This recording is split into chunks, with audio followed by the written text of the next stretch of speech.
오늘 기도학교 오늘 11번째 날입니다. 오늘 시간 교재 11장 기도는 때를 기다리는 것이다. 우리 다같이 교재에 나와 있는 본문 히브리서 4장 16절을 한 목소리로 합독하시겠습니다. 그러므로 우리는 긍휼하심을 받고 때를 따라 돕는 은혜를 얻기 위하여 은혜 보좌 앞에 담대히 나아갈 것이니라. 아멘. 기도는 사람 일이 아니라 하나님의 일이다. 할렐루야. 사람들은 기도를 자기 어떤 필요나 요구사항이 있고 어려움이 있어야 하나님 앞에 나와 기도하는 것으로 잘못하는 분들이 많습니다. 그런 일이 없으면, 내가 요구할 일, 필요한 일, 어려운 일 없으면 기도를 하지 않죠. 또 사람 일이라고 생각하고 기도하는 사람들의 대부분은 기도하다가 아무 응답이 없으면 하나님 내 기도를 듣지 않으셨다, 기도해도 소용없네, 이렇게 생각하면서 금방 기도를 포기해버리고 말게 되집니다. 그러나 기도가 하나님의 일이요, 하나님께서 먼저 우리에게 기도하라고 말씀하시고, 우리 오늘 이 자리에 나온 것도 내가 나오고 싶어 나왔지만, 그러나 나를 나오게 하신 분은 성령님이시고 하나님이심을 믿는 여러분들처럼, 아멘, 기도하게 하시는 분이 하나님이시다. 기도의 주체는 내가 아니라 하나님이시다. 이런 고백이 있을 때 우리는 진정 그때부터 하나님 일로서 기도를 할 수 있게 되어집니다. 기도가 하나님 일이라고 할 때는 하나님의 요청이 있을 뿐만 아니라 하나님께서 우리에게 응답하실 모든 계획들, 우리에게 필요한 것까지도 다 미리 계획해 놓고 계시고, 하나님께서 또한 응답의 준비를 다 하고 계시고 이미 뜻을 세우고 계시면 하나님께서 반드시 하나님 일로서의 기도자의 그 기도를 하나님 응답해 주실 줄로 믿습니다. 할렐루야. 그런데 문제는 왜 기도하다가 사람들이 기도를 멈추고 기도하다가 포기하고 기도하다가 넘어지고 기도의 줄을 계속해서 붙들지 못하고 도중에 하차하고 말아버리느냐? 그것은 때가 있다는 걸 모르는 겁니다. 모든 게 다 때가 있습니다. 오늘 읽어드린 본문의 말씀 보면은 돕는 은혜, 때를 따라 돕는 은혜를 받기 위하여 그랬습니다. 그리고 은혜를, 돕는 은혜를 주시긴 주시는데 언제 주신다고? 때를 따라 주신다라고 그렇게 말씀하고 있습니다. 이 말씀에 대한 새 번역, 표준 새 번역은 이렇게 번역해 놓고 있죠. 우리 다 같이 그 밑에 다 같이 읽겠습니다. 시작. 그러므로 우리는 담대하게 은혜의 보좌로 나아갑시다. 그래서 우리는 자비를 받고 은혜를 입어서 제때 주시는 도움을 받도록 합시다. 아멘. 누가 도움을 주신다고요? 하나님이 도움을 주시죠. 여러분, 기도 응답은 하나님이 주시는 줄로 믿습니다. 내가 구하지만, 내가 구한다고 해서 내 마음대로 내일 다 주세요, 모레 주세요, 이렇게 할 수 없는 겁니다. 기도는 하나님의 일이기 때문에 응답도 하나님이 주십니다. 그럼 언제 주시느냐? 하나님의 때에 주시는 줄로 믿습니다. 그러므로 기도하는 모든 사람들은 하나님이 주실 때, 응답해 주실 때까지 기다려야 합니다. 할렐루야. 그래서 인내심이 필요한 거죠. 우리가 신앙생활 하는 데 있어서도 인내심이 굉장히 중요합니다. 믿음은 인내를 낳고, 인내는 절제를 낳고, 절제는 덕을 낳고, 덕은 경건을 낳고, 경건은 형제우를 낳고, 형제우에 사랑을 공급하라 그랬습니다. 믿음 있는 사람들의 중요한 특징 중에 하나는 인내한다는 것입니다. 할렐루야. 우리는 주님이 땅 오실 때까지 참고 인내해야 합니다. 지금 당장 힘들고 어려워도 우리가 소망 가지고 늘 승리의 삶을 살 수 있으면 주님이 반드시 오신다는 사실을 믿고 주님 오실 때를 기다리기 때문입니다. 핍박도 두려워하지 않습니다. 박해도 두려워하지 않습니다.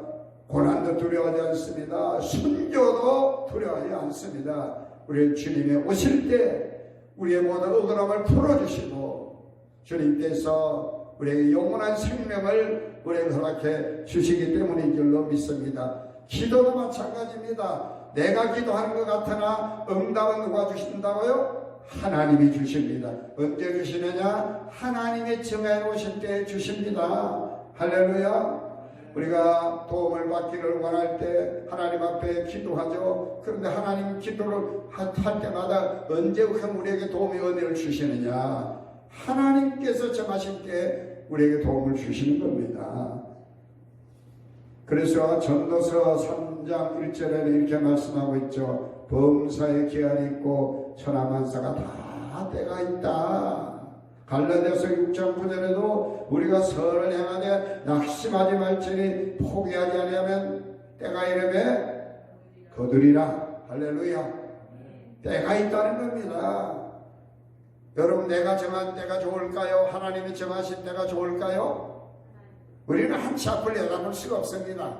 우리가 언제 좋은지 모릅니다. 우리 사람들은. 그래서 사람들은 언제가 좋은지, 언제 때가 좋은지 그거 묻겨도 점쟁이 찾아가지 않습니까? 점쟁이가 어떻게 합니까?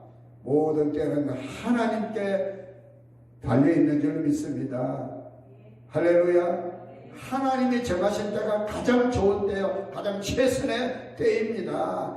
그때까지 우리를 기다리는 겁니다. 오늘 성경의 말씀 보면, 교재의 말씀 보면요, 하나님의 때에 하나님이 이루신 놀라운 일들을 오늘 기록하고 있습니다. 첫째, 그 실례로요, 1번 때가 되어서 이삭이 태어났습니다. 때를 기다리라고 하는 이 메시지를 오늘 교재는 우리에게 말하고 있는데, 우리가 기도하다가 때를 기다려야 될 이유, 하나님이 정하신 때를 기다려야 될 이유를 우리가 이 말씀을 통해서 다시 한번 우리가 생각할 수 있게 되어지는데, 여러분, 창세기 21장 1절 5절 말씀 다 같이 읽겠습니다. 시작. 여호와께서 말씀하신 대로 사라를 돌보셨고 여호와께서 말씀하신 대로 사라에게 행하셨으므로 사라가 임신하고 하나님이 말씀하신 시기가 되어 노년에 아브라함에게 아들을 낳으니 아브라함이 그에게 태어난 아들 곧 사라가 자기에게 낳은 아들을 이름하여 이삭이라 하였고 그 아들 이삭이 난 지 8일 만에 그가 하나님이 명령하신 대로 할례를 행하였더라. 아브라함이 그의 아들 이삭이 그가 그에게 태어날 때 100세라. 아멘. 여기 하나님이 말씀하신 시기가 되어라고 한 이 시기를 영어 성경에 보면요, the very time, 바로 그때, 타임이라는 말을 씁니다. 아까 우리 히브리서 4장 16절에도 때를 따라 돕는 은혜를 갈 때 그때도 역시 마찬가지 타임이라고 하는 단어를 사용하고 있습니다. 천하만사가 다 때가 있다 할 때 마찬가지 타임입니다. 하나님이 정하신 때.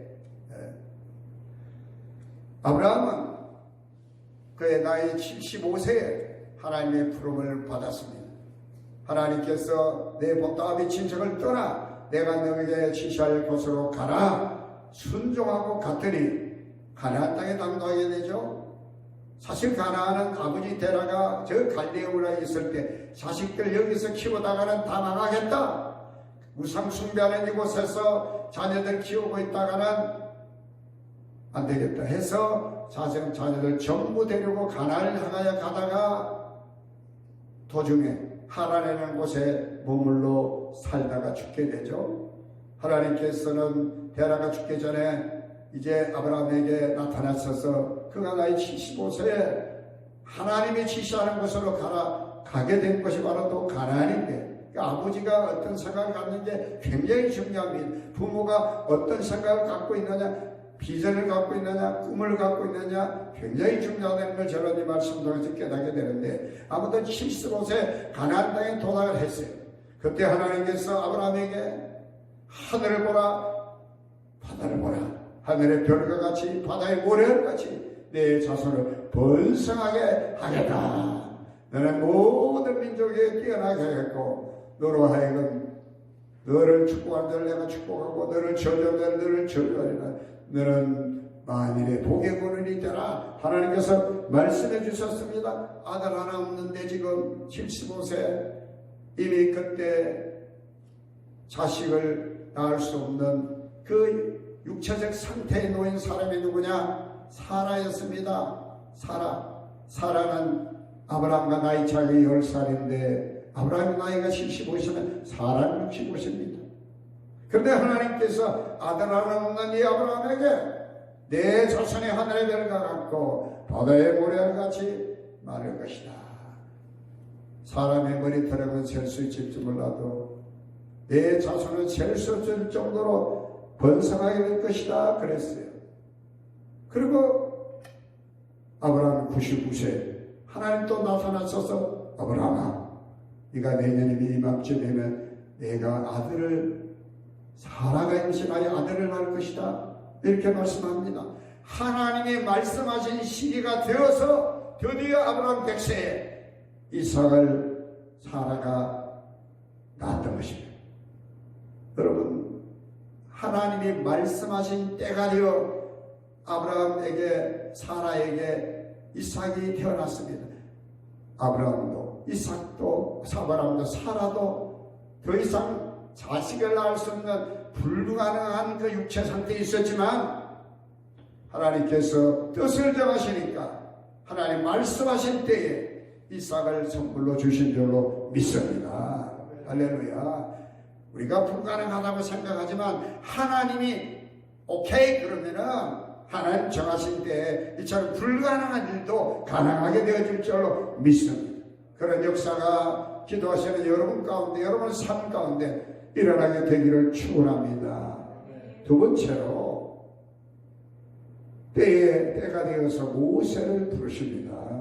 사도행전 7장 30절 다같이 시작. 40년의 차례 천사가 시내산 광야 가시나무 뜰기 불꽃 가운데서 그에게 보이거늘 40년이 차례 40년이라는 때가 차례 그런 말씀입니다. 때가 되었다는 겁니다. 찼다는 것은 하나님께서 애굽에 이제 모세가 태어나자마자 석 달 만에 갈대 상대에 담겨서 버려집니다. 그런데 용케도 애굽에 이제 공주가 이 갈대 상자에 된 모세를 건지고 자기 양아들로 삼게 되죠. 이 모세는 40년 동안 애굽의 궁궐에서 왕자로 키움을 받습니다. 그러다가 사람 죽인 것 때문에 저 위대한 광야로 도망을 가게 되고 그곳에서 양을 치며 목동으로 그야말로 속절없는 세월들을 보냈습니다. 그러다가 40년이 참에 모세의 나이가 80이 되었을 때 하나님께서 모세를 고렙산 뜰겨나무 불꽃 가운데서 그를 부르셨습니다. 그를 부르셔서는 하나님께서 모세로 하여금 이스라엘 백성들을 구원할 구원자로 하나님께서 세워주신 줄로 믿습니다.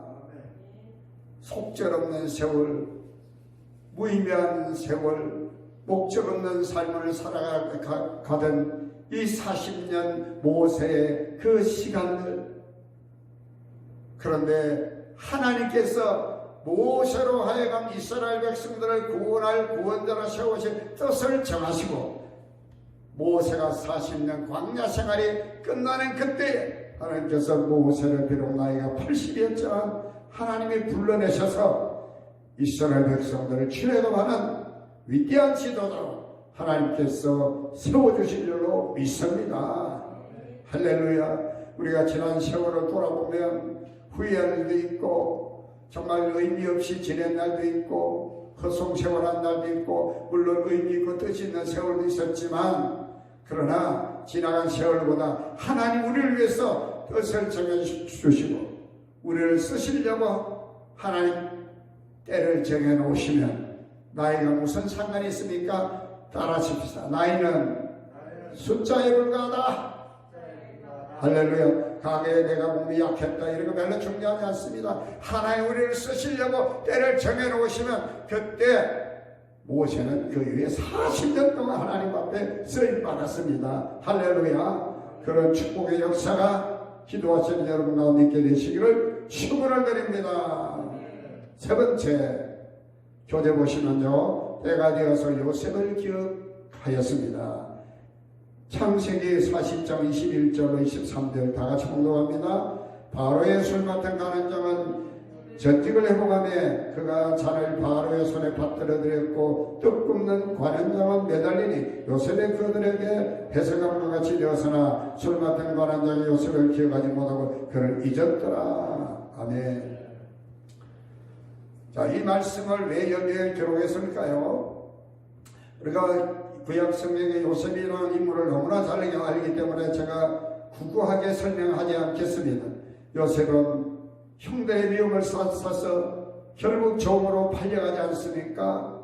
보디발의 장군의 집에 주인의 인정을 받고 가정 총무가 됐지만 보디발의 아내로부터 누명을 쓰고 감옥에 갇히게 되고 그 감옥에서 가보니까 자기 혼자가 아니었어요. 이미 왕의 내시 간원장, 떡 굽는 간원장과 그리고 술 맡은 간원장이 있었는데 그들이 꿈을 꾸는데 그 꿈이 해석할 길이 없었는데 마침 함께 있던 요셉이 꿈을 해몽해 줍니다.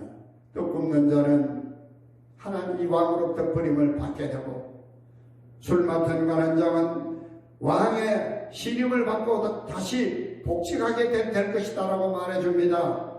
그리고 그 꿈 해몽대로 두 간원장은 한 사람은 버림받고 한 사람은 왕의 신임을 받고 다시 복직하게 되는데 이 술 맡은 간원장이 요셉이 자기 꿈을 해몽한 대로 되었는데 그걸 까마득히 잊어먹고 있습니다. 요셉은 감옥에 그대로 있었습니다. 그런데 어느 날 만 2년이 되는 후에 이 바로 왕이 꿈을 꾸는데 아무도 이집트의 술사들이 박사들이 꿈을 해몽해주지 못합니다. 그때 이 술 맡은 관원장이 함께 감옥에 있었던 시대장 감옥에 함께 수감되어 있던 요셉이 자기 꿈을 지혜롭게 해몽해 준 것을 생각이 나서 그때 바로 왕에게 이야기합니다. 내가 그때는 꿈을 꾸고 내가 복직이 되었는데 바로 요셉이라는 히브리 청년이 있는데 그 청년이 이 꿈을 해몽해 줬습니다. 왕이시여 요셉을 불러서 당신의 꿈을 해보세요. 요셉을 부릅니다. 요셉으로 하여금 꿈 해몽을 하라고 합니다. 이 왕이 바로 왕이 두 가지 꿈을 꿉니다. 하나는 이제 살찐 염소가 살찐 소가 있는데 파리한 소가 7마리 나오고 살찐 7마리가 나오는데 파리한 7마리가 살찐 짐승을 잡아먹습니다. 그리고 두 번째로는 아주 잘된 그 이삭이 7개가 있는데 나중에 그냥 말라 비틀어진 이삭이 이 7 이삭을 쓰러뜨려버리는 겁니다. 그 꿈을 해석해달라는 거예요. 요셉이 하나님의 지혜를 힘입어서 꿈을 해몽해줘도 7년 풍년이 온 다음에 왕이시 7년 흉년이 오니까 7년 대흉년을 대비해야 됩니다. 지혜롭게 해석하는 그 꿈을 듣고 나중에 요셉은 애국의 총리 대신이 되어지는 줄 믿습니다. 요셉이 모진 고난의 세월 감당할 수 없는 시련의 세월들이 요셉에게 있었지만 하나님이 정하신 때가 되니까 그 인생이 역전된 줄로 믿습니다. 우리 인생에도 우리가 기도하는 사람은요 하나님이 늘 함께 하셔서 요셉처럼 하나님의 정한 때 역전되어집니다. 할렐루야. 오늘 본문에는 없지만 이사야서 60장 22절의 말씀 보면요 제가 다 이 말씀을 읽었습니다. 그 작은 자가 천능을 이루겠고 약한 자가 강국을 이룰 것이라 때가 되면 나 여호와가 속히 이루리라. 할렐루야. 하나님 일로서 기도하는 모든 성도들이 우리가 가져야 할 것은 반드시 하나님의 때를 기다리라. 하나님의 정한 때에 하나님이 응답해 주신다. 믿으시기를 축복합니다.